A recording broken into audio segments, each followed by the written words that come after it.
الحمد لله الذي خلق اللوح والقلم علم الإنسان ما لم يعلم والصلاة والسلام على رسوله الذي أرسل إلى العرب والعجم وعلى آله وصحبه الذين هم بحور العلوم والحكم. أما بعد فأعوذ بالله من الشيطان الرجيم. بسم الله الرحمن الرحيم. محمد رسول الله والذين معه أشداء على الكفار رحماء بينهم. وقال النبي صلى الله عليه وسلم: عليكم بسنتي وسنة الخلفاء الراشدين المهديين. صدق الله العظيم.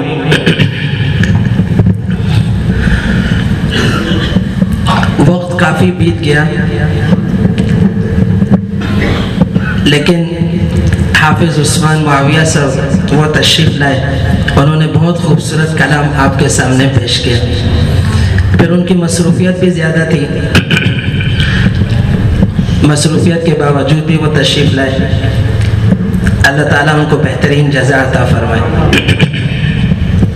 جمادی الثانی کا مہینہ ہے، بس اس حوالے سے کچھ گفتگو آپ کے سامنے رکھتا ہوں.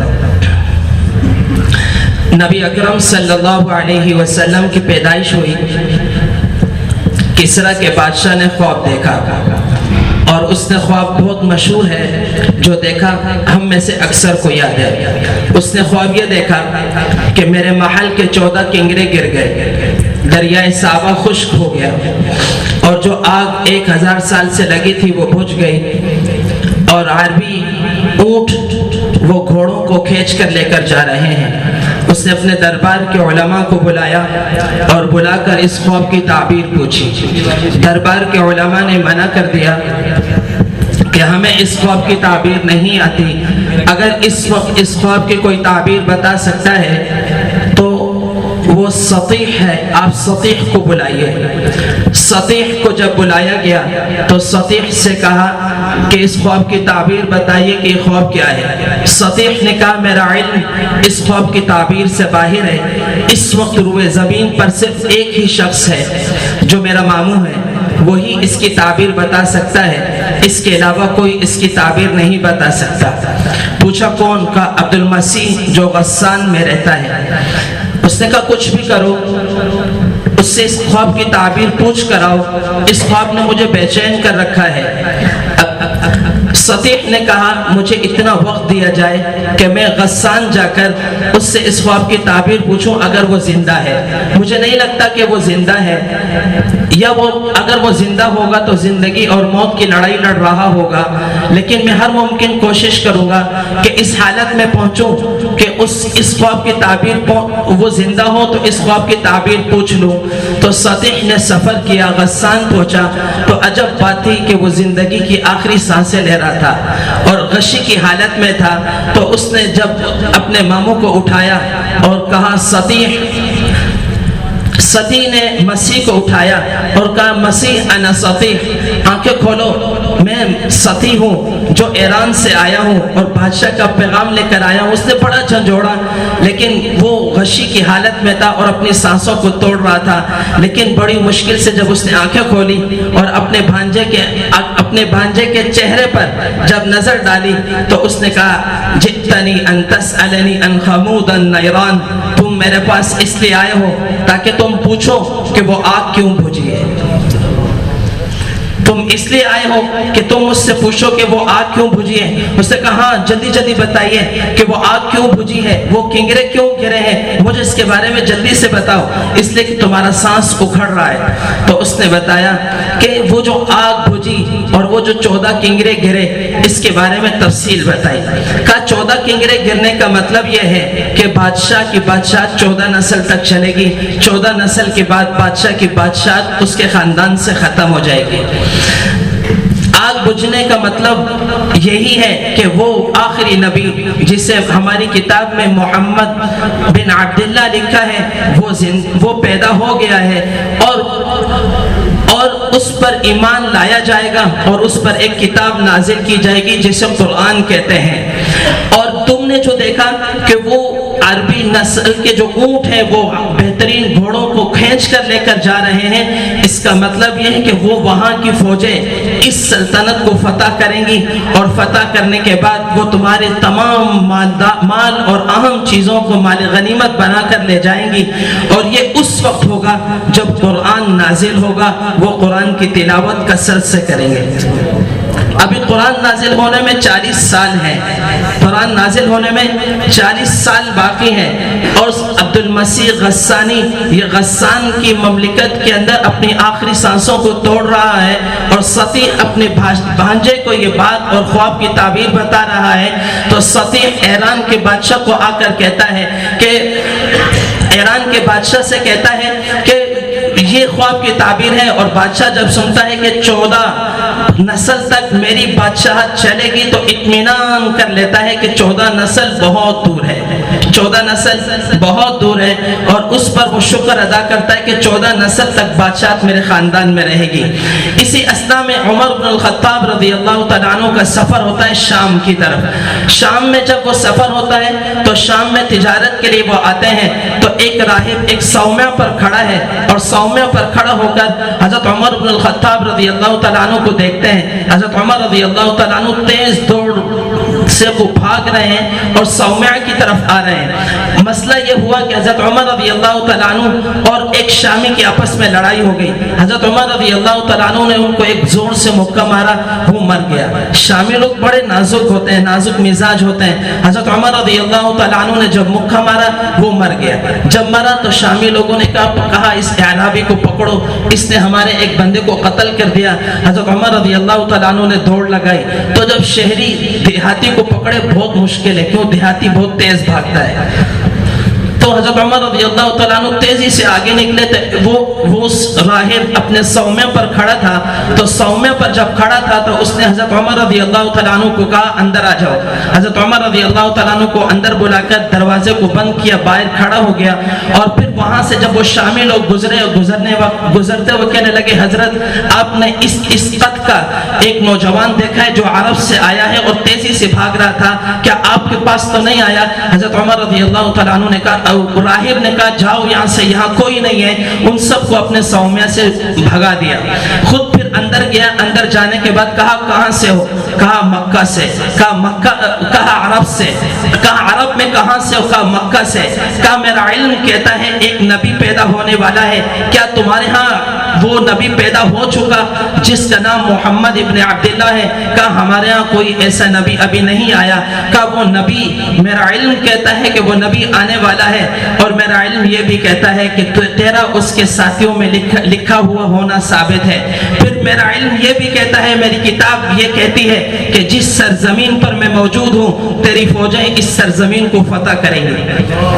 حضرت عمر رضی اللہ تعالیٰ عنہ فرمانے لگے جناب یہاں موت کی بنی ہے، جان کی بنی ہے، آپ مجھے سلطنت کے خوابیں دکھا رہے ہیں، آپ مجھے فتوحات کے خواب دکھا رہے ہیں۔ حضرت عمر رضی اللہ تعالیٰ عنہ کو اس نے کہا یہاں اس پر لکھ کر دو، جب تیری سلطنت ہوگی، تیری فتح ہوگی، تیری فوجیں ہوں گی، اس جگہ کو فتح کریں گی، تو اس وقت اس صومعوں کو نہیں گرایا جائے گا۔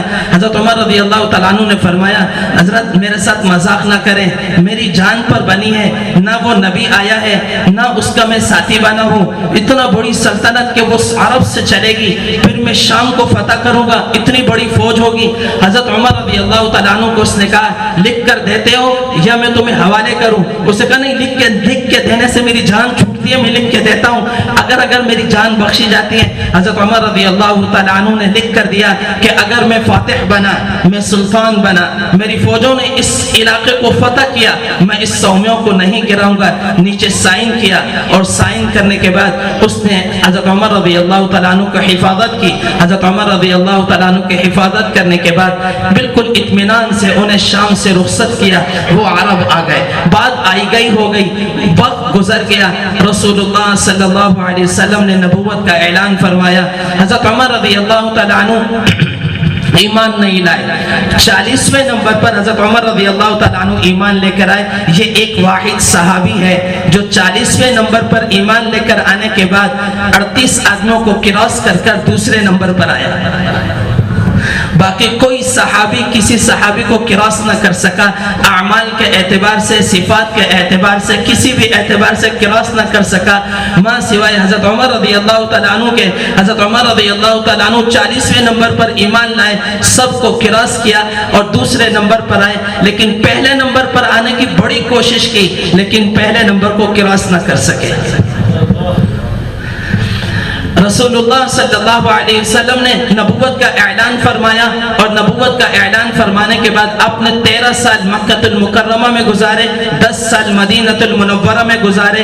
رسول اللہ صلی اللہ علیہ وسلم نے جب 13 سال مکہ المکرمہ میں گزارے تو ایک دن آپ صلی اللہ علیہ وسلم دار ارقم میں تھے اور دار ارقم میں آپ صلی اللہ علیہ وسلم نے فرمایا ایک وقت آئے گا جب کسرا فتح ہوگا، ایک وقت آئے گا کہ قیصر فتح ہوگا، تو وہاں صحابہ موجود ہیں اور ان دونوں صحابہ نے آ کر مکہ میں اعلان کیا، خانہ کعبہ میں اعلان کیا، ہمارے نبی نے کہا ہے کہ کسرا بھی فتح ہوگا، قیصر بھی فتح ہوگا۔ تو لوگوں نے مذاق اڑایا اور اڑا کر کہنے لگے دیکھو اتنی طاقت نہیں ہے کہ خانہ کعبہ میں آ کر اپنی عبادت کر سکیں، نماز پڑھ سکیں، اپنے دین کی تعلیم دے سکیں۔ یہ رومن امپائر اور پرشین امپائر کو گرانے کی باتیں کرتے ہیں، یہ سپر پاور کو گرانے کی باتیں کرتے ہیں۔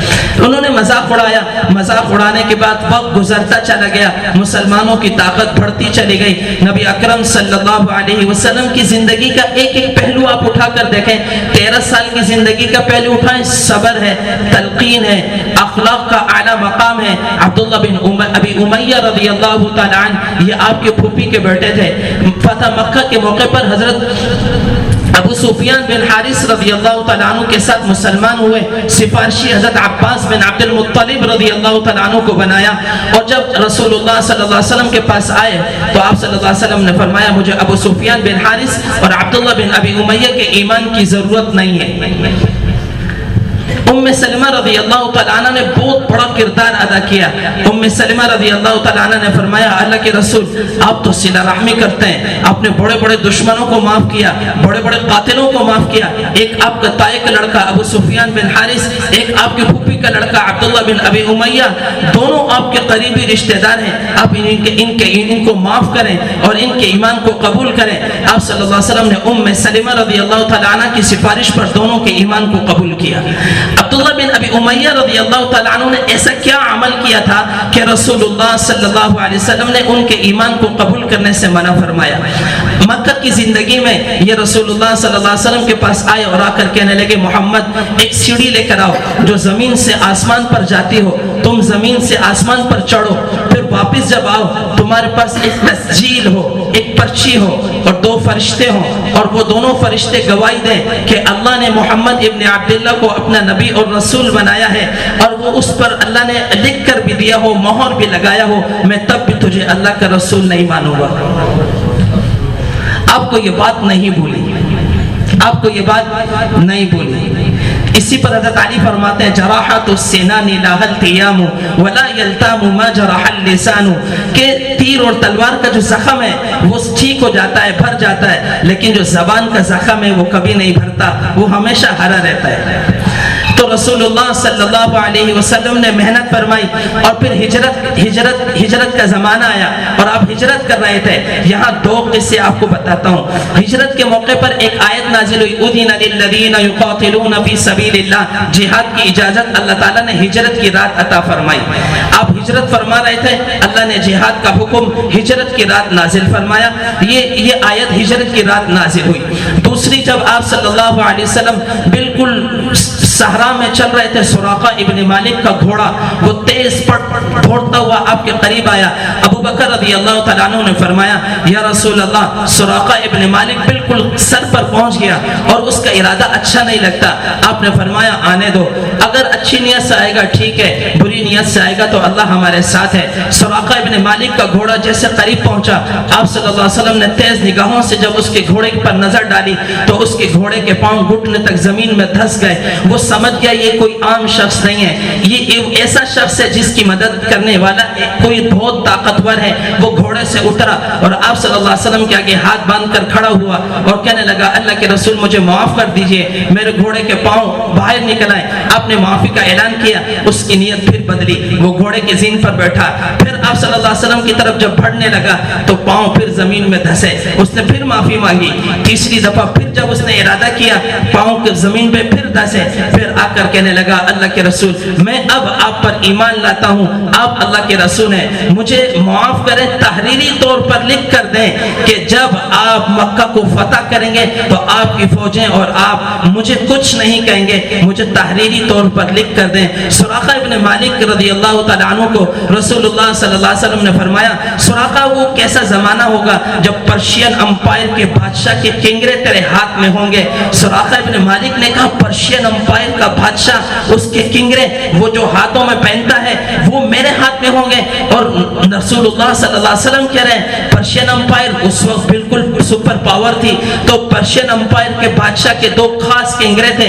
جو بھی بادشاہ بنتا اپنے دونوں ہاتھوں میں وہ کنگرے کو پہنتا, وہ خاص سونے کے بنے تھے اور بادشاہ ہونے کی علامت تھی. تو آپ صلی اللہ علیہ وسلم نے فرمایا سراقہ وہ کیسا وقت ہوگا جب تو کسرا کے کنگرے تیرے ہاتھ میں ہوں گے, اور جب وہ کیسا زمانہ ہوگا کہ کسرا تم فتح کرو گے. سراقہ ابن مالک کو یہ بات پتہ چل گئی, کہنے لگے اللہ کے رسول ایک بات پکی ہو گئی, جب تک پرشین امپائر گرے گی نہیں, اس سے شکست نہیں ہوگی, مجھے موت نہیں آئے گی, مجھے موت نہیں آئے گی.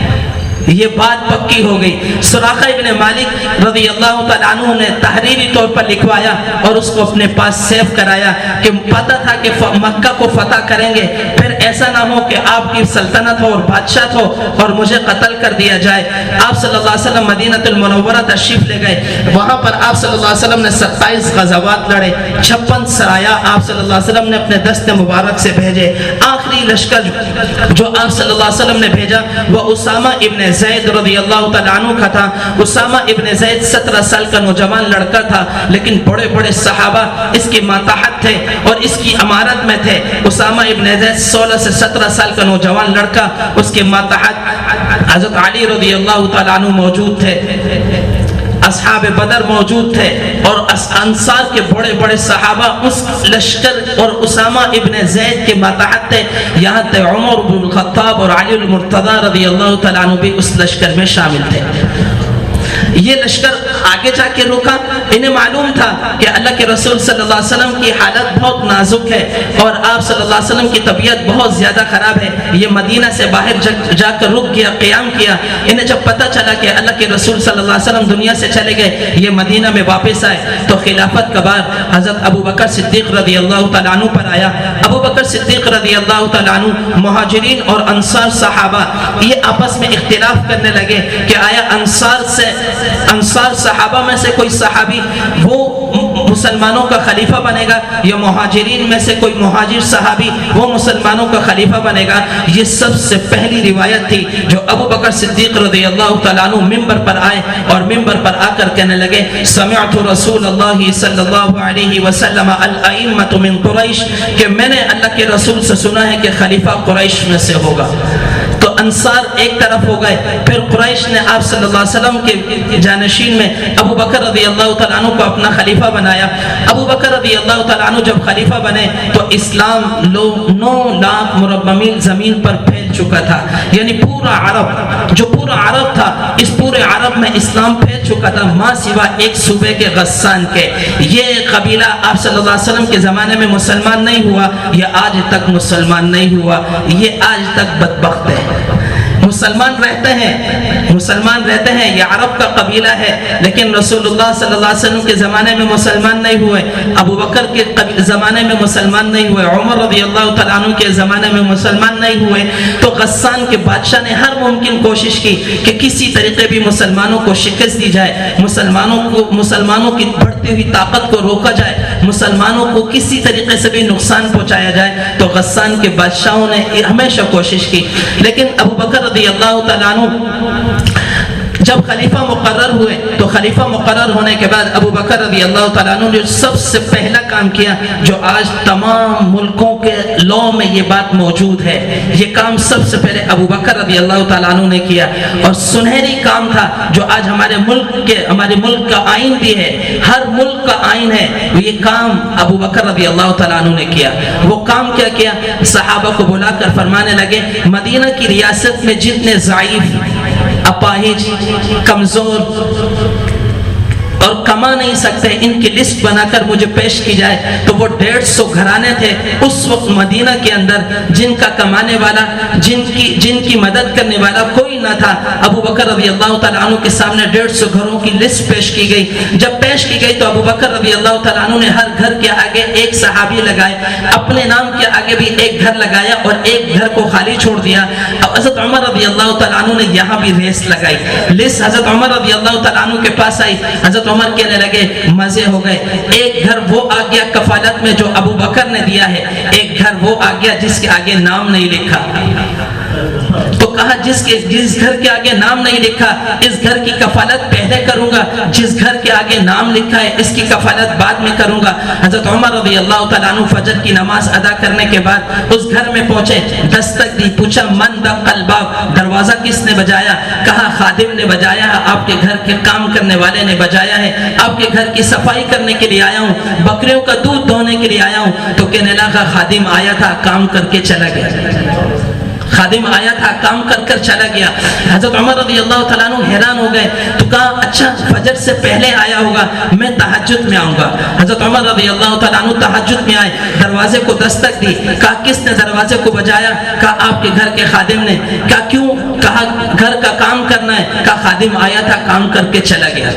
حضرت عمر رضی اللہ تعالیٰ عنہ حیران ہو گئے, ایسا کون شخص ہے جو ایسے وقت میں آتا ہے کہ کوئی اس کو پکڑ نہیں سکتا, کوئی اس کو دیکھ نہیں سکتا.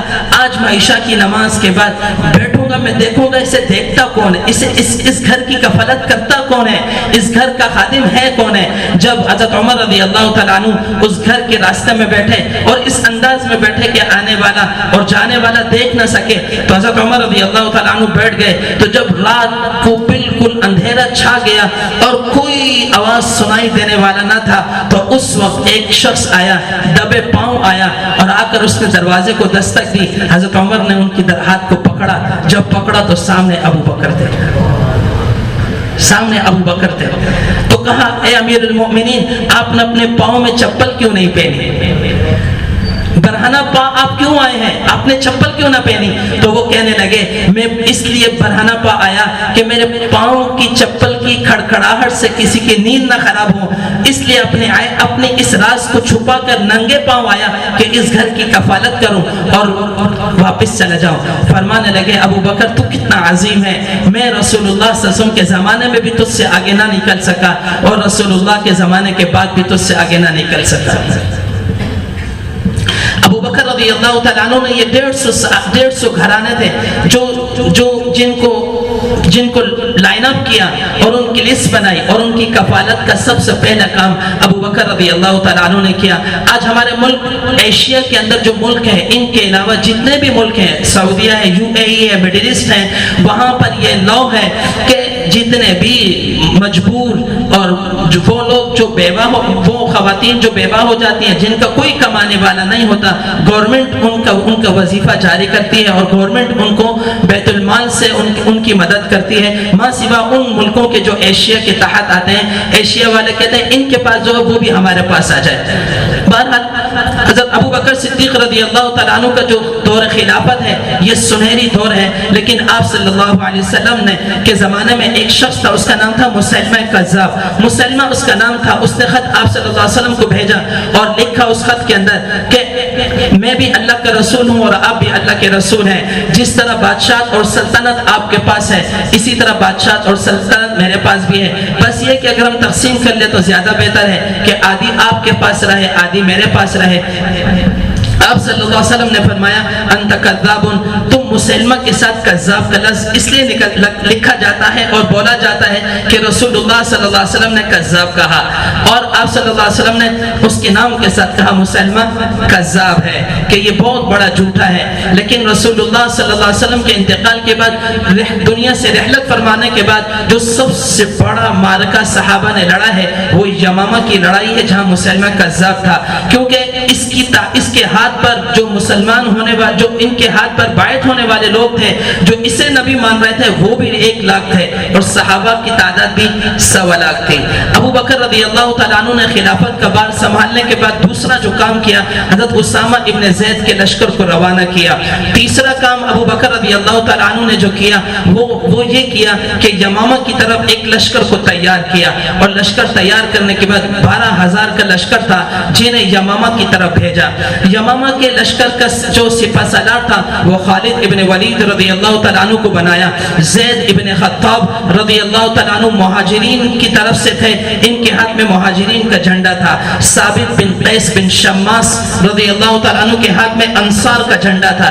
یہ 2 صحابی تھے جو مسلمانوں کے جھنڈے کو لے کر چل رہے تھے یمامہ کی لڑائی پر۔ تو آپ یہ صحابہ اکرام جب یمامہ پہنچے ہیں اور یمامہ کے قلعے کو بند پایا ہے تو یہ صحابہ اکرام رضی اللہ تعالیٰ علیہ مجمعین کے لیے سب سے مشکل مرحلہ تھا کہ قلعے کے دروازے کو توڑ کر اندر جائیں یا قلعے کی دیوار کو پھلانگ کر اندر جائیں، لیکن بہت مشکل تھا اس لیے کہ 1 لاکھ کے قریب اس کے اپنے فوجی تھے۔ ثابت بن قیس بن شماس رضی اللہ تعالیٰ عنہ اور زید بن خطاب یہ دونوں آگے تھے۔ تو زید بن خطاب جب حملہ ہوا تو پہلے ہی حملے میں زید بن خطاب شہید ہوئے، اور جب دوبارہ حملہ ہوا تو دوبارہ حملے میں مہاجرین کے پاؤں اکھڑ گئے۔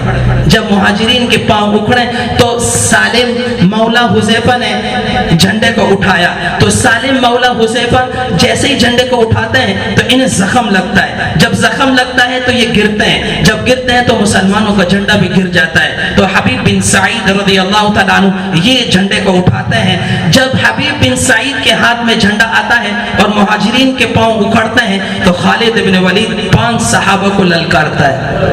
خالد ابن ولید رضی اللہ تعالیٰ عنہ 5 صحابہ کو للکارتا ہے، کہتا ہے عباد ابن بشر، کعب ابن عجرہ، ثابت بن قیس بن شماس، ابو دجانہ رضی اللہ تعالیٰ عنہ۔ تو ان صحابہ کو جب پکارتے ہیں تو یہ 5 صحابہ آ کر سیسا پلائی دیوار بنتے ہیں 1 لاکھ کے لیے۔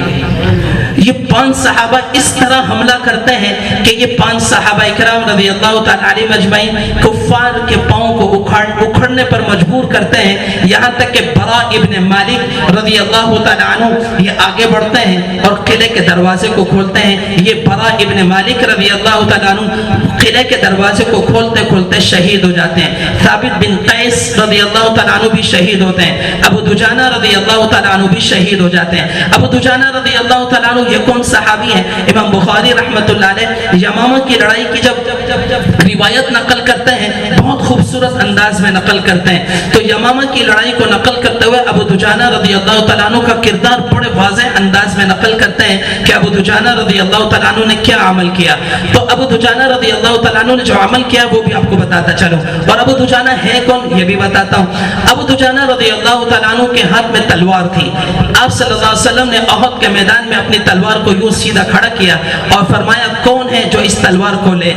تو سارے صحابہ کھڑے ہو گئے۔ تو آپ نے فرمایا اس کا حق کون ادا کرے گا؟ تو سب بیٹھ گئے، 3 صحابہ کھڑے رہے، عمر بن الخطاب رضی اللہ تعالیٰ عنہ، زبیر بن عوام رضی اللہ تعالیٰ عنہ، ابو دجانہ رضی اللہ تعالیٰ عنہ، یہ 3 صحابہ کھڑے رہے، باقی سب بیٹھ گئے۔ آپ نے اپنی تلوار ابو دجانہ کو دی۔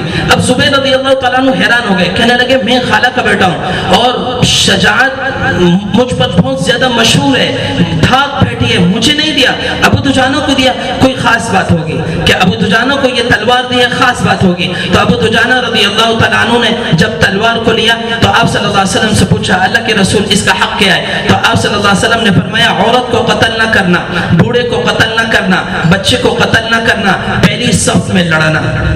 4 چیزیں بتائی. تو ابو دجانہ رضی اللہ تعالیٰ عنہ اپنی جگہ گئے, اپنے سر پر لال کلر کا کپڑا باندھا, عمامہ باندھا, لال کلر کا کپڑا باندھ کر تلوار کو نیام سے نکالا, سینے کو تانا, اشعار پڑھتے ہوئے ابو دجانہ رضی اللہ تعالیٰ عنہ آئے. کہنے لگے انا الذی عاہدنی من خلیلی, میں وہ ہوں جس نے وعدہ کیا ہے اپنے خلیل سے, اپنے دوست سے. نحن الصف الذی لدن بالخلیل نخیلی, میں اس صف میں کھڑے ہو کر لڑوں گا جہاں گھوڑے کھڑے ہوتے ہیں, میں اس صف میں کھڑا ہو کر لڑوں گا جہاں گھوڑے کھڑے ہوتے ہیں. اور پھر فرمایا اللہ اقوم الدہر بالقیولی, میں سست بزدل اس طرح کھڑا نہیں ہوں گا زمانے کے ساتھ. اضرب بالسیف باللہ ورسولی, اس تلوار سے ماروں گا جو اللہ اور اس کے رسول کی ہے. تو یہ جب تلوار جب چلانا شروع کی پہلی صف میں, تو کاٹتے ہوئے جب چلے تلوار ایسے انداز میں چلائی کہ زبیر رضی اللہ تعالیٰ عنہ تو پیچھے سے ٹو کر رہے تھے کہ میں دیکھوں یہ کرے گا کیا. وہ تلوار جب چلائی اس انداز میں چلائی کہ وہ رکی اس وقت جب آخری کافر قتل ہوا. پوری صف کو کاٹتے ہوئے وہ آخر میں گئے. تو آخر میں ہند رضی اللہ تعالیٰ عنہ اشعار پڑھ رہی تھی, نحن بنات طارق نمشی بالمفارق ان تقبلوا علی المعانق او تدبروا علی المفارق, ہم نوجوان لڑکیاں ہیں اور ہم تمہارے ساتھ قتال کے میدان میں آئے ہیں. تم آگے بڑھو گے ہم تمہیں گلے لگائیں گے, تم پیچھے آؤ گے ہم تمہیں لات ماریں گے. یہ ہندا اشعار پڑھ رہی تھی پہلی صف میں. وہ تلوار جا کر سیدھی ابو دجانہ نے ہندا کی مانگ میں رکھی, یوں اس نے ایک دم چیخ ماری اور اس نے تلوار کو ہٹایا. تو اب زبیر نے کہا یہ کیا کیا, اس کو تو قتل کرنا تھا. کہا یہ رسول اللہ کی تلوار ہے, اس سے عورت کو قتل نہیں کرنا. یہ رسول اللہ کی تلوار ہے, اس سے عورت کو قتل نہیں کرنا. ابو دجانہ رضی اللہ تعالیٰ عنہ ابھی واپس پلٹے تو سامنے ایک کافر آیا جو طاقت تھا, دیو ہیکل تھا. حضرت زبیر کہتا ہے میرے دل میں تھا کاش اس سے لڑائی ہونا, پھر میں پتہ چلے کہ ابو دجانہ کتنے پانی میں. کا اتفاق ایسا کہ دونوں کی آپس میں آمنا سامنا ہوا. وہ پاؤں سے لے کے سر تک پورا زیرہ میں ڈوبا ہوا تھا. ابو دجانہ رضی اللہ تعالیٰ عنہ اس کے سامنے آئے اور جب گھمسان کی لڑائی اس سے لڑی تو احد کے میدان کی لڑائی رک گئی. مسلمان ایک طرف کافر ایک طرف, دونوں کی لڑائی کو دیکھنے لگے کہ ہے کیا, یہ لڑ کس طرح رہے. لیکن آخر میں ابو دجانہ رضی اللہ تعالیٰ عنہ نے ایک وار کیا, جسم کے 2 ٹکڑے کر کے وہاں پھینکا. آگے جب اس کو کراس کیا تو سب دیکھ رہے تھے, تو سب کو کہا ماذا ترى, کیا دیکھتے ہو؟ انا ابو دجانہ, میں ابو دجانہ ہوں. ماذا ترى, کیا دیکھتے ہو؟ انا ابو دجانہ, میں ابو دجانہ ہوں. یہ ابو دجانہ ہے جو احد کی لڑائی کا صحرا اپنے سر پر باندھتے ہیں. یہ یمامہ کی لڑائی میں شہید ہوتے ہیں. آپ صلی اللہ علیہ وسلم کے ایک صحابی تھے حضرت وحشی رضی اللہ تعالیٰ عنہ, یہ وہ نیزے کو تیار کرتے ہیں اور دل میں کہتے ہیں میں نے اسلام کے سب سے بڑے شیر کو اس نیزے سے قتل کیا, آج اسلام کے سب سے بڑے دشمن کو اس سے قتل کروں گا. تو حضرت وحشی رضی اللہ تعالیٰ عنہ وہ کسی طریقے سے کوشش کر رہے تھے کہ مجھے کوئی ایسا موقع ملے کہ میں مسلمہ کذاب کو قتل کروں. امام بخاری رحمۃ اللہ علیہ روایت نقل کر کے کہتے ہیں کہ مسلمہ کذاب بالکل اونچے ٹیلے پر کھڑا تھا, بائیں طرف بھی دیوار, بائیں طرف بھی دیوار, پیچھے بھی دیوار, 3 طرف سے حملہ کرنا ناممکن تھا. بس بالکل فرنٹ لائن تھی جو حملہ کر سکتے تھے, لیکن اس پر حملہ کرنے کا کوئی چانس نہ تھا. لیکن حضرت وحشی رضی اللہ تعالیٰ عنہ کی نظر مسلمہ کذاب پر تھی کہ مجھے موقع ملے میں ایسا اس انداز میں پھینکوں جہاں بھی ہوں سینے میں جا کر لگے یا دماغ میں لگے, کہیں بھی لگے, یہ منہ کے بل گرے. امام بخاری رحمۃ اللہ علیہ فرماتے ہیں حضرت وحشی رضی اللہ تعالیٰ عنہ نے جیسے ہی موقع ملا اپنے نیزے کو ہوا میں لہرایا اور لہراتے ہوئے کہا یہی وہ نیزہ ہے جس سے اسلام کے سب سے بڑے شیر کو قتل کیا, یہی وہ نیزہ ہے جس سے آج اسلام کے سب سے بڑے دشمن کو قتل کروں گا. اور تیزی سے پھینکا, وہ نیزہ پار کرتا ہوا مسلمہ کذاب کے سینے میں لگا, وہ منہ کے بل زمین پر گرے اور ابو دجانہ کے قدموں میں گرے. ابو دجانہ کے ہاتھ میں وہی تلوار تھی جو اللہ کے رسول نے دی تھی, سر پر مار کر 2 ٹکڑے کیے, پھر لات ماری. کہا یہ ہے وہ شخص جو ہمارے نبی کی نبوت پر ڈاکہ ڈالتا ہے, یہ سمجھتا ہے کہ نبی کے چاہنے والے ختم ہو گئے. ابو دجانہ رضی اللہ تعالیٰ عنہ اس کو قتل کرتے ہیں اور قتل کرنے کے بعد خود شہید ہو جاتے ہیں. تو تو یہ یمامہ کی لڑائی سب سے اہم ترین لڑائی تھی جو صدیق اکبر رضی اللہ تعالیٰ عنہ کے دور خلافت میں لڑی گئی، اور اس لڑائی کے اندر 1200 صحابہ شہید ہوئے۔ آپ صلی اللہ علیہ وسلم کے زمانے میں 27 غزوات ہوئے، 56 سرایہ۔ ان 27 غزوات اور 56 سرایہ میں شہید ہونے والے صحابہ کی تعداد صرف 85 ہے، صرف 85 صحابہ یا 95 صحابہ ان تمام لڑائیوں کے اندر شہید ہوئے۔ یمامہ کی ایسی لڑائی ہے کہ اس لڑائی میں صحابہ اکرام رضی اللہ تعالیٰ علیہم اجمعین 1200 شہید ہوئے، جس میں 700 بڑے قراء تھے۔ 700 بڑے قراء اس لڑائی کے اندر شہید ہوئے۔ ابو بکر رضی اللہ تعالیٰ عنہ نے خالد ابن ولید رضی اللہ تعالیٰ عنہ اور مسلمانوں کو خطاب کرتے ہوئے فرمایا تھا کہ اے مسلمانوں، تمہارا لشکر 12,000 کا ہے، اور میں نے رسول اللہ صلی اللہ علیہ وسلم سے سنا ہے کہ جب مسلمانوں کے لشکر کی تعداد 12,000 ہو جائے تو دنیا کی کوئی طاقت اسے شکست نہیں دے سکتی۔ مدینہ اس وقت آنا جب تم فاتح ہو یا تمہاری کوئی لاش لے کر آئے، باقی مدینے کی طرف زندہ ایسے ہی نہیں آنا، بغیر فاتح ہو کر نہیں آنا۔ صحابہ اکرام رضی اللہ تعالیٰ علیہ مجمعین یمامہ کی لڑائی کے بعد پھر صحابہ اکرام نے غسان کی طرف رخ کیا، وہاں طلحہ اسدی تھا۔ بات مختصر کرتا ہوں، وقت بہت زیادہ ہو گیا۔ طلحہ اسدی نے بھی نبوت کا دعویٰ کیا تھا۔ طلحہ اسدی جب غسان کے بادشاہ نے طلحہ اسدی کو پناہ دی، یہ مسلمان تھا، مسلمان ہونے کے بعد یہ مرتد ہوا تو اس نے نبوت کا دعویٰ کیا، تو صحابہ اکرام نے یمامہ کی لڑائی کے بعد رخ کیا غسان کی طرف۔ اور یہ بھی دور ابو بکر صدیق رضی اللہ تعالیٰ عنہ کا تھا، جب ابو بکر صدیق رضی اللہ تعالیٰ عنہ کے دور کے اندر طلحہ اسدی اور غسانیوں کے درمیان لڑائی لڑی گئی تو برا ابن عازب یمامہ کی لڑائی میں تھے، برا ابن مالک یہاں پر صحابی ہیں، برا ابن عازب رضی اللہ تعالیٰ عنہ، یہ صحابی لڑ رہے تھے اور ایک غسانی ان پر غالب آیا اور ان کو چت لٹا کر ان کے سینے پر بیٹھا، تو ان کی زبان سے نکلا یا غیث المستغیث اغیثنی، اے مدد کرنے والے اللہ مدد کر۔ تو طلحہ اسدی جو سپہ سالار تھا کافروں کا، اس سے وہی اپنی صفوں کو چیرتا ہوا گیا، اس غسانی کو نیچے لٹایا اور برا ابن عازب کو کہا اس کے سینے پر بیٹھو، اپنے ہی ترکش سے اس نے خنجر نکالا، کہا یہ خنجر اس کے سینے میں ڈال دو۔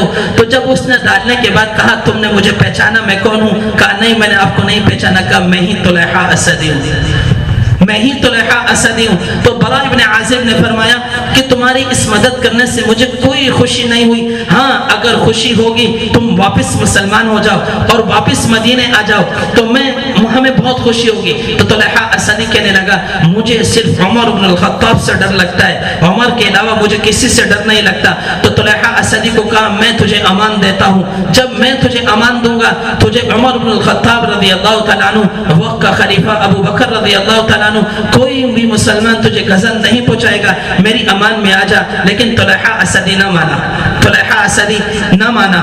جنگ ختم ہو گئی، مسلمان فاتح بنے، لیکن اتفاق کی بات تھی اللہ نے اسلام اس کے حق میں رکھا تھا۔ خلافت عمر رضی اللہ تعالیٰ عنہ کے پاس آئی، صحابہ اکرام رضی اللہ تعالیٰ علیہ اجمعین کے اندر شوق تھا کہ یہ واپس مسلمان ہو جائے۔ جب واپس مسلمان ہونے کا شوق تھا کہ یہ کسی طریقے سے واپس مسلمان ہو تو صحابہ نے میری طرف سے صحابہ اکرام رضی اللہ تعالیٰ علیہ اجمعین نے سفر شروع کیا مدینہ سے غسان کی طرف۔ صحابہ کی ایک جماعت وہ غسان پہنچی اور غسان پہنچنے کے بعد طلحہ اسدی کو کہا طلحہ اسدی کوئی ایسا عمل ہے کہ تم واپس مسلمان ہو جاؤ؟ تو طلحہ اسدی نے کہا ہاں میری ایک شرط ہے کہ میں مسلمان ہوں گا اس صورت میں کہ جب عمر بن الخطاب کی بیٹی میرے نکاح میں آ جائے، عمر بن الخطاب کی بیٹی میرے نکاح میں آ جائے میں مسلمان ہو جاؤں گا۔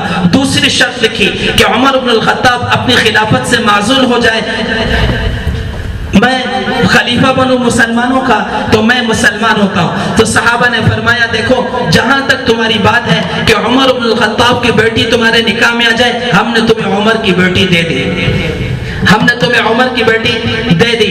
اب جہاں تک بات ہے مسلمانوں کی خلافت کی کہ امیر المؤمنین تم مسلمانوں کا بننا چاہتے ہو اور عمر بن الخطاب کو معزول کرنا چاہتے ہو، تو یہ عامت المسلمین کا مسئلہ ہے، صرف واحد عمر کا مسئلہ نہیں ہے، یہ ہمارے اختیار میں نہیں ہے، ہم نہیں دے سکتے۔ تو حضرت عمر رضی اللہ تعالیٰ عنہ کے پاس جب صحابہ پہنچے تو پوچھا کیا بنا؟ کہا اے امیر المؤمنین، وہ چاہ رہا تھا کہ آپ معزول ہو جائیں، اور معزول ہونے کے بعد وہ یہ بھی چاہ رہا تھا کہ وہ مسلمانوں کا خلیفہ بن جائے۔ حضرت عمر رضی اللہ تعالیٰ عنہ نے فرمایا اگر ایک انسان کی جان جہنم کی آگ سے بچتی ہے اور عمر کی خلافت اور بادشاہت جاتی ہے تو تم یہ سودا بھی کر آ جاتے، میں معزول ہو جاتا اور طلحہ اسیدی کو تم مسلمانوں کا امیر بنا دیتے تاکہ وہ مسلمان ہو کر جہنم کی آگ سے بچ جاتے۔ یہ اخلاق تھے صحابہ اکرام رضی اللہ تعالیٰ علیہم اجمعین کے۔ تو ابو بکر رضی اللہ تعالیٰ عنہ کا جو دور خلافت ہے، اس دور خلافت کے اندر 2 سال 9 مہینے 6 دن یہ آپ رضی اللہ تعالیٰ عنہ کا دور خلافت ہے۔ 22 جمادی الثانی کو آپ رضی اللہ تعالیٰ عنہ دنیا سے رخصت ہوئے۔ آپ صلی اللہ علیہ وسلم جب تکلیف کی شدت ہوتی تو امام بخاری روایت نقل کرتے ہوئے کہتے ہیں کہ آپ صلی اللہ علیہ وسلم یہاں ہاتھ رکھتے، یہاں ہاتھ رکھ کر کہتے میری شہرت کو اس زہر نے کاٹ دیا جو زہر مجھے یہود نے کھانے میں دیا تھا۔ تو ابو بکر رضی اللہ تعالیٰ عنہ اپنے یہاں ہاتھ رکھ کر کہتے میری شہرت کٹ گئی اور اس شہرت نے مجھے قتل کر دیا، میری وہ شہرت کٹ گئی۔ تو نسبت دیکھیں موت کے اندر دنیا سے جا رہے ہیں کہ آپ صلی اللہ علیہ وسلم یہاں ہاتھ رکھتے اور کہتے ہیں میری شہرت کٹ گئی اس زہر کی وجہ سے جو زہر مجھے دیا گیا، اور ابو بکر رضی اللہ تعالیٰ عنہ یہاں ہاتھ رکھ کر کہتے ہیں میری شہرت کٹ گئی، اب میں شاید دنیا میں نہ رہ سکوں۔ تو آپ نے پھر خلیفہ بنایا حضرت عمر بن الخطاب رضی اللہ تعالیٰ عنہ کو۔ تو سیر الصحابہ کی جلد اول کے آخر میں یہ روایت نقل ہے کہ ابو موسیٰ اشعری رضی اللہ تعالیٰ عنہ ابو بکر صدیق کے پاس آئے اور آ کر کہنے لگے ابو بکر تم اللہ کو کیا جواب دو گے جا کر کہ اتنا سخت متشدد غصے والا متعصب ایک شخص کو تم ہم پر خلیفہ بنا کر جا رہے ہو؟ تو ابو بکر نے بے ساختہ فرمایا میں اللہ کو جواب یہ دوں گا اے اللہ میں اس شخص کو سلطنت دے کر آیا ہوں، خلافت دے کر آیا ہوں جو روئے زمین پر سب سے زیادہ تیری کتاب اور قرآن کو جاننے والا تھا، تیرے نبی کی سنت کو جاننے والا تھا، اس سے زیادہ کوئی نہیں تھا، میں اسی کو خلافت دے کر آیا ہوں۔ علامہ ابن نباتہ رحمۃ اللہ علیہ یہاں پر ایک جملہ لکھتے ہیں کہ حضرت عمر رضی اللہ تعالیٰ عنہ نے ساری زندگی خلافت کو سنبھالا۔ الوعد العظم فی النجاة من نار جہنم میں اس روایت کو نقل کیا کہ صرف خلافت کی 2 درہم لیے، پورے مہینے کی تنخواہ 2 درہم لیے، زیتون کے تیل میں زیتون کی جو کی روٹی بغیر چھنے ہوئے آٹے سے کھایا کرتے تھے، اور اتنا زار و قتال ہوتے تھے کہ یہاں 2 لڑیاں بن گئی تھی، 2 لکیریں بن گئی تھی۔ ان 2 لکیروں کی وجہ سے صاف پتہ چلتا تھا کہ عمر اتنا روتا ہے کہ یہاں کے آنسو، یہاں 2 لائنیں بن گئی تھی کہ عمر رضی اللہ تعالیٰ عنہ کے رونے کی وجہ سے۔ تو خلافت 23 جمادی الثانی کو، بعض نے لکھا 22 جمادی الثانی کو ہی خلافت کا بار حضرت عمر رضی اللہ تعالیٰ عنہ نے سنبھالا۔ یہ 10 سال 6 مہینے 10 دن خلافت سنبھالی۔ تو حضرت ابو بکر رضی اللہ تعالیٰ عنہ جب دنیا سے رخصت ہوئے تو 11 لاکھ مربع میل زمین پر اسلام پھیل چکا تھا، اسلام عرب سے نکل کر عجم کی طرف عجم میں داخل ہو گیا تھا۔ حضرت ابو بکر رضی اللہ تعالیٰ عنہ نے وہ تمام چیزیں ایک جگہ کر دی، اور حضرت عمر رضی اللہ تعالیٰ عنہ کو مشاورت میں استعمال کر اپنا وزیر بنا کر ان سے مشورہ کرتے، تو حضرت عمر رضی اللہ تعالیٰ عنہ کو اپنے دور خلافت میں پریشانی نہیں ہوئی۔ پھر حضرت عمر رضی اللہ تعالیٰ عنہ کے دور خلافت کے اندر جب شام فتح ہو رہا تھا تو شام کے پادریوں نے کہا اپنے خلیفہ کو بلاؤ، اگر ہم تمہارے خلیفہ کو دیکھیں گے، اپنی کتاب کو پڑھیں گے، اگر تمہارا خلیفہ ہماری کتاب کے مطابق ہوا ہم اپنے قلعے کی تمام کنجیاں تمہارے حوالے کریں گے، اگر تمہارا خلیفہ ہماری کتاب کے مطابق نہ ہوا تمہیں ہمارے دودھ پیتے بچے سے بھی لڑنا ہوگا۔ صحابہ اکرام مشورہ کے میں بیٹھے تو عمر ابن عاص رضی اللہ تعالیٰ عنہ کمانڈر تھے، خالد ابن ولید رضی اللہ تعالیٰ عنہ کو معزول کر دیا تھا۔ حضرت عمر رضی اللہ تعالیٰ عنہ نے دور خلافت جب سنبھالا سب سے پہلا کام یہ کیا کہ خالد ابن ولید کو کمانڈری سے معزول کیا، عمر ابن عاص رضی اللہ تعالیٰ عنہ کو کمانڈر بنایا اور سپہ سالار بنایا۔ حضرت عمر ابن عاص رضی اللہ تعالیٰ عنہ نے فرمایا خالد ابن ولید اور عمر بن الخطاب دونوں جسم کے اعتبار سے ایک جیسے ہیں، انہیں سامنے کھڑا کرو پھر دیکھیں گے کہ آیا یہ عیسائی سچ بولتے ہیں یا جھوٹ بولتے ہیں۔ صبح ہوئی تو عمر ابن عاص نے فرمایا ہمارا خلیفہ آ گیا، ہمارا امیر المؤمنین آ گیا۔ وہ سامنے کھڑے ہوئے، ان کا پادری آیا، اس نے کتاب پڑھنا شروع کی اور خالد ابن ولید کو دیکھنا شروع کیا، کہنے لگا تمہارا خلیفہ جیسا ہے تمہارا خلیفہ نہیں ہے، تمہارا خلیفہ جیسا ہے تمہارا خلیفہ نہیں ہے، ہم تمہیں آخری موقع دیتے ہیں، اپنا خلیفہ کو بلاؤ، اگر تمہارا خلیفہ ہماری کتاب کے مطابق ہوا تو ہم اپنی ساری کنجیاں تمہارے حوالے کریں گے،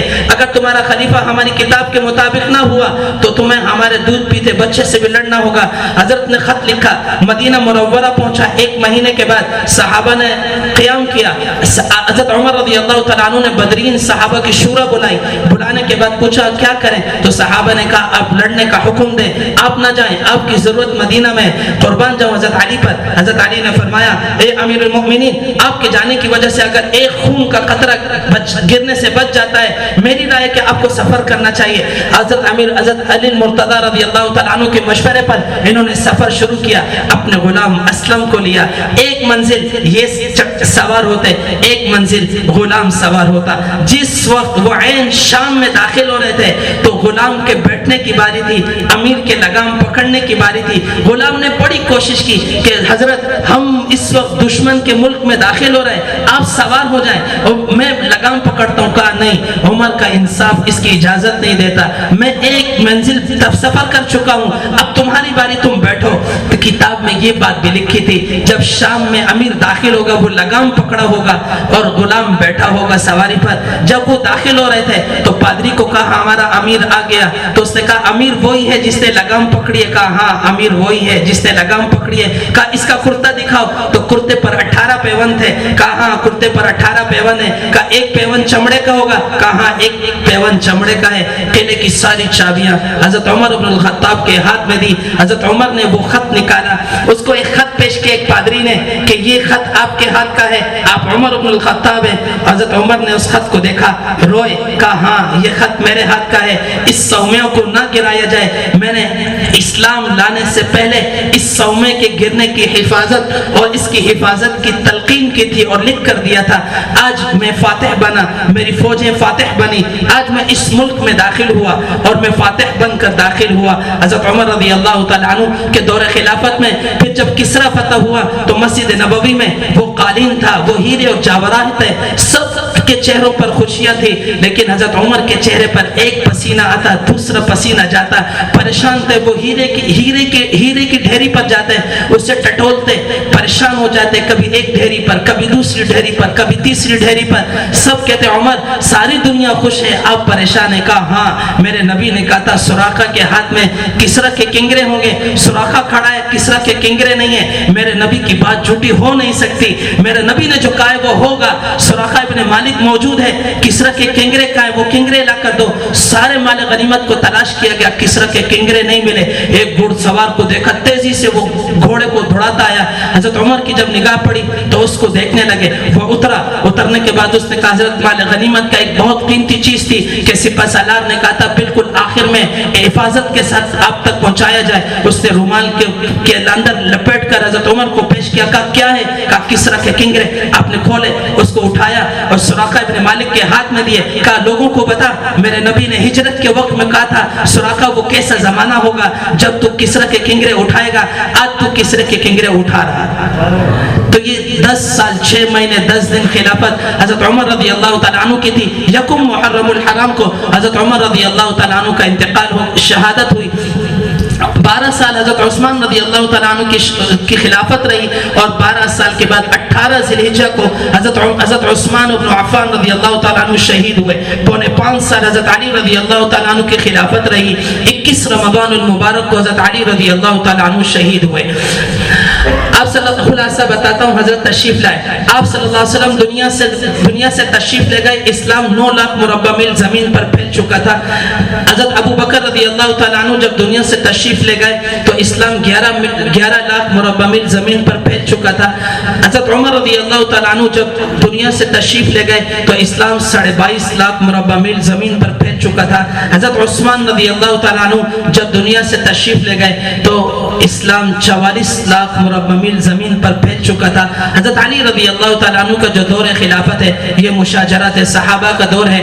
اس دور کے اندر آپ بحث نہ کریں، اور کسی بھی موقع پر کوئی بھی عمل ہو، کوئی بھی خلافت ہو، اہل حق علماء کرام فرماتے ہیں خاموش رہے تو خاموش رہنا زیادہ بہتر ہے، خاموش رہنا زیادہ بہتر ہے۔ یہاں پر میں بات حضرت عمر بن عبدالعزیز رحمۃ اللہ علیہ کی نقل کرتا ہوں۔ عمر بن عبدالعزیز رحمۃ اللہ علیہ سے جب پوچھا گیا ان دونوں جنگوں کے بارے میں، جنگ جمل اور جنگ صفین کے بارے میں پوچھا گیا، تو عمر بن عبدالعزیز رحمۃ اللہ علیہ نے فرمایا اللہ نے تمہارے ہاتھوں کی حفاظت کی ہے، تم اپنے زبانوں کی حفاظت کرو۔ اللہ نے تمہارے ہاتھوں کی حفاظت کی ہے، تم اپنی زبانوں کی حفاظت کرو۔ تو حضرت علی رضی اللہ تعالیٰ عنہ کا جو دور خلافت ہے یہ مشاجرات صحابہ کا ہے، 4.5 سال ہے۔ بس یہاں حضرت علی رضی اللہ تعالیٰ عنہ کے بعد حضرت حسن کی خلافت 6 مہینے ہے۔ حضرت حسن رضی اللہ تعالیٰ عنہ نے بیعت کی امیر معاویہ رضی اللہ تعالیٰ عنہ کے ہاتھ پر۔ امیر معاویہ رضی اللہ تعالیٰ عنہ کی خلافت 18 سال ہے۔ اسلام کا پرچم 64 لاکھ مربع میل زمین پر پھیل چکا تھا۔ حضرت امیر معاویہ رضی اللہ تعالیٰ عنہ کی خلافت میں جب ان کا انتقال ہوا تو اسلام کا پرچم 64 لاکھ مربع میل زمین پر لہرا رہا تھا، اور کل رقبہ 1 کروڑ تھا۔ اس وقت کل رقبہ 1 کروڑ تھا، جس کی وجہ سے مڈل ایسٹ کے جو مورخین ہیں انہوں نے لکھا کہ شکر ہے کہ مسلمانوں کو 1 عمر ملا، اگر 2 عمر ملتے پوری دنیا کو وہ فتح کر دیتے۔ اللہ تعالیٰ مجھے اور آپ کو عمل کرنے کی توفیق عطا فرمائے۔